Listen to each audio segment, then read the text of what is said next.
আসসালামু আলাইকুম রহমতুল্লাহি ওয়া বারাকাতুহু।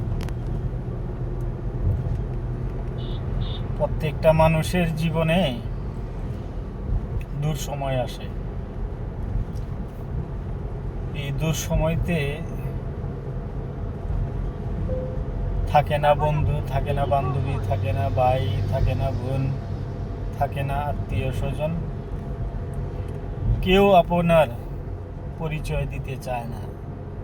যদি পরিচয় দিলে আপনি তার কাছে টাকা চান। এই কারণে ওই দূর সময়তে যারা আপনাদের বন্ধু, তাদেরকে মনে রাখবেন। আর সুসময় যখন আসবে তখনই সকলেই আপনার আত্মীয় স্বজন, বন্ধু বান্ধবী, সকল কিছু আপনার চেয়ে কাউকে বেশি ভালোবাসতেই পারে না। এরকম জিনিসও হয়। আপনিই সবচেয়েতে তার খুব কাছের মানুষ, তার সবচেয়েতে কাছের বন্ধু, তার সবচেয়েতে কাছের ভাই, তার সবচেয়েতে কাছের বোন। আজ বিপদে পড়ে দেখেন, দুনিয়া, আমরা বলি দুনিয়াটা স্বার্থপর, আসলে দুনিয়া স্বার্থপর না।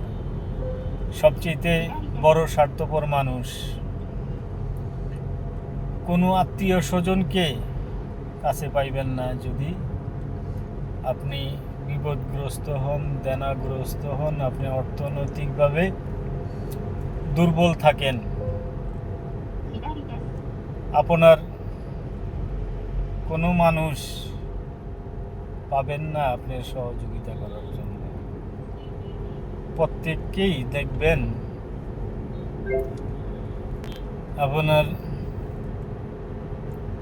ঘৃণা, নিন্দা, আপনার চেয়ে দুনিয়ার কোনো খারাপ মানুষই হইতে পারে না।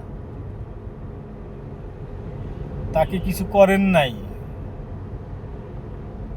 আপনাকে দেখলেই মনে হবে যে সে নাক ছিটকাইতেছে। তাই তোর মতো মানুষ হয় নাকি? তোর চেয়ে তো পশু ভালো। আপনি অবাক, আপনি তাকে কিছু করেনও নাই, কিছু বলেনও নাই, সে আপনাকে অহেতুক কিছু কথা শোনাই দিল। এই কারণে প্রত্যেকটা মানুষ চ্যালেঞ্জ গ্রহণ করবেন। চ্যালেঞ্জ ছাড়া ত্যাগ স্বীকার করবেন। ত্যাগ ছাড়া কোনো মানুষ বড় হইতে পারে নাই, কোনো মানুষ প্রতিষ্ঠিত হইতে পারে নাই। এইসব আত্মীয় স্বজন থেকে সবসময় দূরে থাকবেন। সবসময় তাদের দিকে অন্তত মিশবেন। কিছু হইলেও গ্যাপ তৈরি করে মিশবেন, পরিপূর্ণ মিশবেন না। এরা কখনো আপনার ভালো চায় না, এরা কখনো আপনার ভালো চাইতে পারে না। আর প্রতিষ্ঠিত হওয়ার পরে যেসব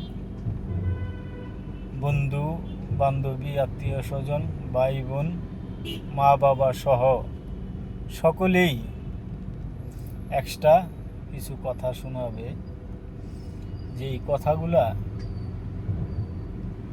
সবাই মনে না রাখলেও আপনার মনে থাকবে ঠিকই। অবাক হয়ে ওই লোকগুলাকে দেখবেন যে তারাই আপনার পরম আত্মীয়। আমি প্রত্যেক ভাই বোনদেরকে বলতেছি, প্রত্যেকটা মানুষই এক সময় দূর সময় আসে। এই দূর সময়টাকে অন্যের দিকে দাবিত না হয়ে চেষ্টা করেন কিছু না কিছু করার, অন্তত কিছু না পারেন 100 টাকার বাদাম কিনে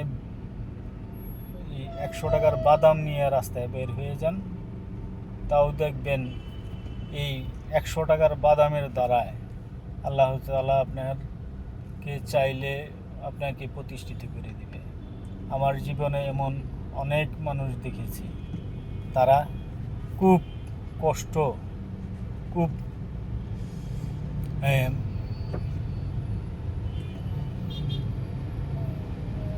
পরিশ্রম করে তারা আজ পরিপূর্ণ প্রতিষ্ঠিত। তারা এমন প্রতিষ্ঠিত, এখন তাদেরকে দেখলে চিনাই যায় না। আশা করি তাদের মতো প্রত্যেকটা মানুষ, যে যার যতটুকুই শিক্ষাগত যোগ্যতা থাকুক বা না থাকুক, কর্ম সবচেয়ে বড়। দুনিয়াতে বেঁচে থাকার জন্যে কর্ম করতে যে লজ্জা করবেন না। যদি রিক্সাও চালাইতে হয়, রিক্সাও চালাবেন, তারপরেও অন্য মানুষের কথা শুনবেন না, অন্য মানুষের নিন্দা ধিক্কার থেকে বেঁচে থাকতে পারবেন। কারো বোঝা হবেন না। কারো বোঝা হইলে ওই মানুষটা আপনার মৃত্যুর আগ পর্যন্ত আপনাকে কথা শোনাই যাবে। সর্বোপরি আমার শেষ কথা, মুসলমান প্রত্যেকেই 5 ওয়াক্ত নামাজ পড়বেন, আল্লাহর প্রতি আস্থা বিশ্বাস রাখবেন, প্লাস কর্ম করবেন। যে কোনো কর্ম হোক, চুরি ছাড়া সকল কর্মই মুসলমানের জন্য হালাল। যদি কারোর টয়লেট ল্যাট্রিন পরিষ্কার করতে হয়, তাও